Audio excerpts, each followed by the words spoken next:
It's your weekend review.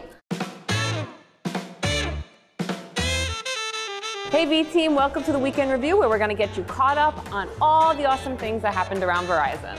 Using AR projection mapping technology, Verizon Media's Riot opened the UN Climate Action Summit with 2 immersive visual experiences projected on the walls of the UN General Assembly Hall. The goal was to inspire change in the world while creating a never-before-done disruptive experience. Hans appeared on our Build series along with Scania CEO Henrik Henriksson to talk about Verizon's green culture and the steps we've been taking to make sustainability one of the core pillars of the business.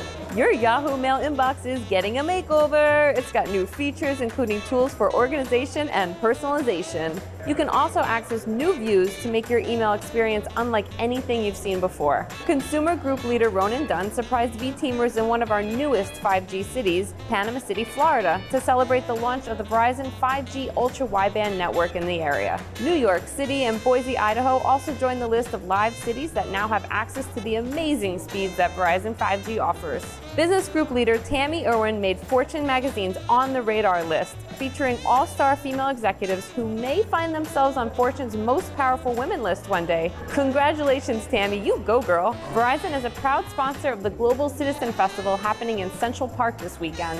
The annual event helping to end global poverty will have performances from Queen and Adam Lambert, Pharrell Williams, and Alicia Keys. And to close out today, we wanted to let you know our very own Katie Regner and her family welcomed a healthy baby boy at the end of August. Everyone is busy and tired, but happy and getting used to life as a family of 4. That's it for this week. Here's a fun quiz to get you into the weekend. Until next time, you're up to speed.